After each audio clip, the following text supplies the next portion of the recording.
ที่ฮักแพงเนาะมื้อนี้พบกับเบ้าสารอีกแล้วเช่นเก่าเช่นเคยเนาะมื้อนี้นำเสนอเมนูนวดหมึกเนาะหมึกใหญ่เป็นหมึกใหญ่เนาะหมึก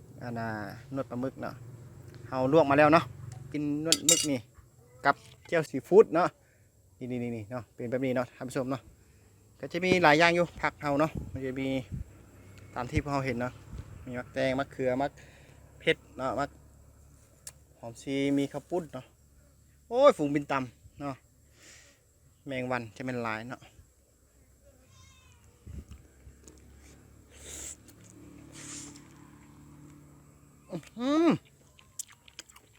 งาบงาบใช่ป่ะ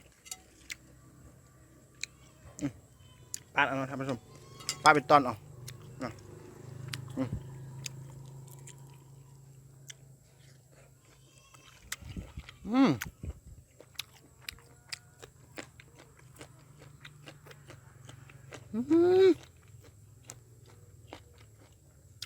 แมงวันนี่เนาะบรรยากาศค่อยคำยำแรงแมงวันมันจะหลายท่านผู้ชม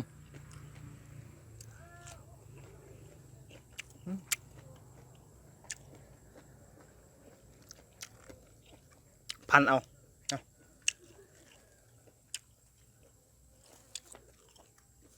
โอ้ยผมปิดตามกินไม่หลายเนาะกินแข่งกับมัน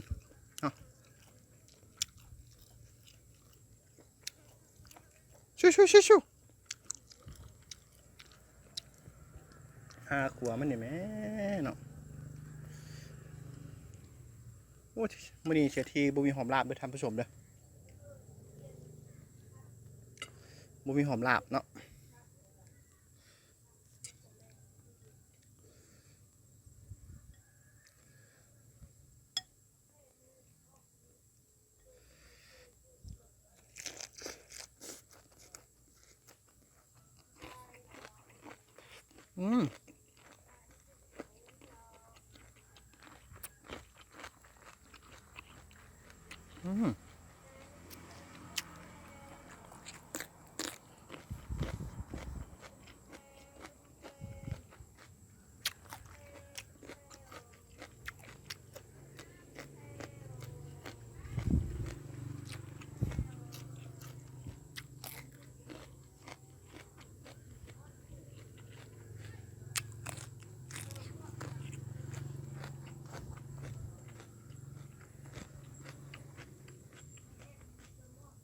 ใกล้จะค่ำแล้วท่านผู้ชมไหมเฝ้ากิน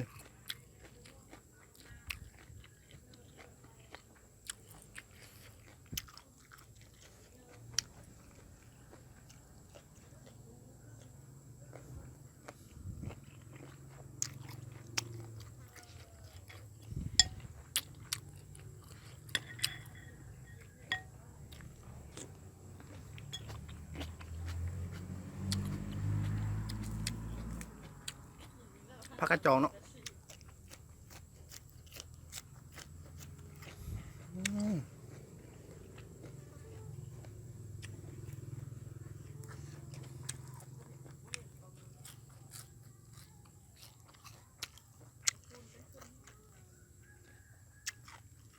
เลือดใหญ่ๆเนาะเลือดใหญ่ๆได้เป็นหัวมันเด้อท่านผู้ชมเด้อ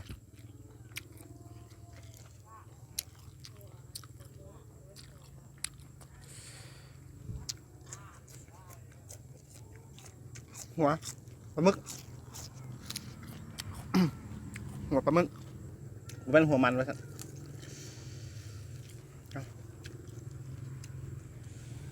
ขอบคุณ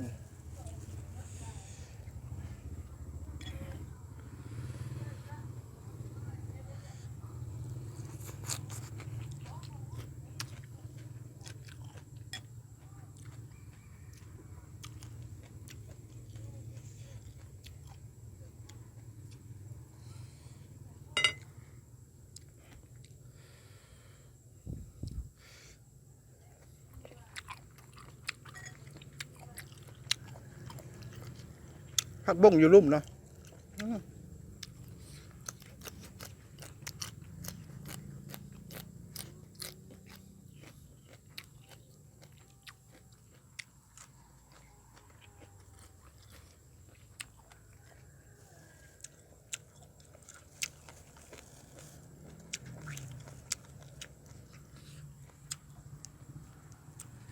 ตั้งกล้องบ่เป็นใจมื้อนี้เนาะ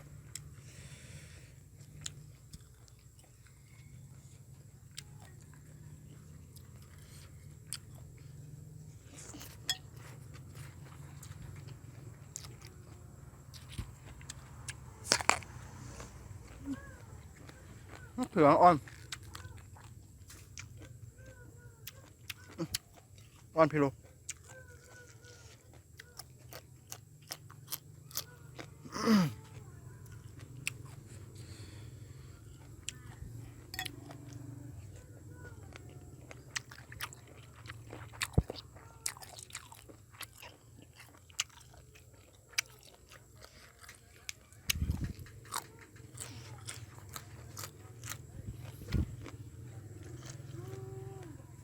จับท่าให้ได้ไหมจับท่าให้ได้ไหม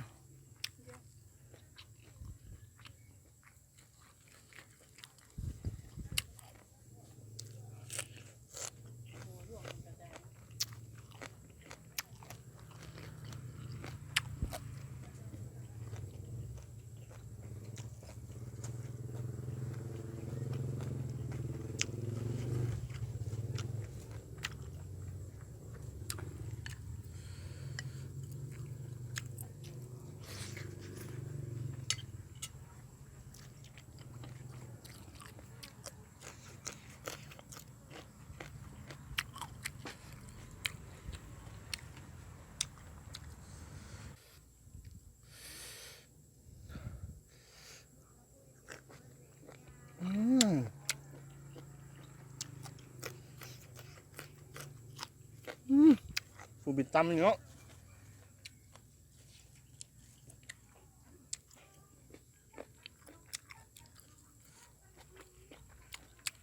อาจจะบ่เห็นพังเต็มเด้อท่านผู้ชมเด้อ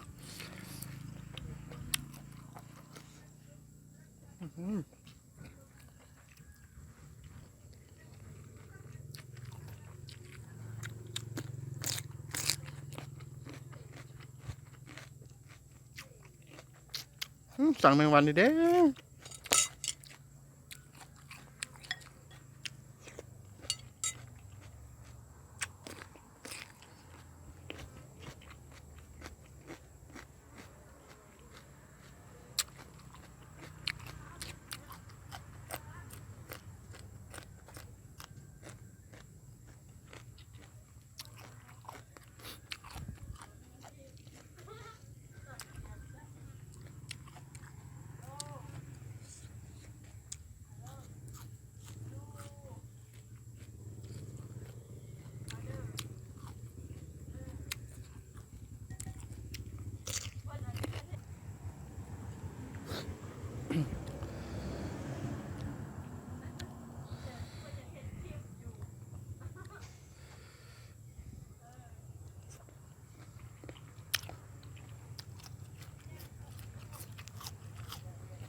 บ่ว่ะ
มาละฮะท่านผู้ชมเอ้ย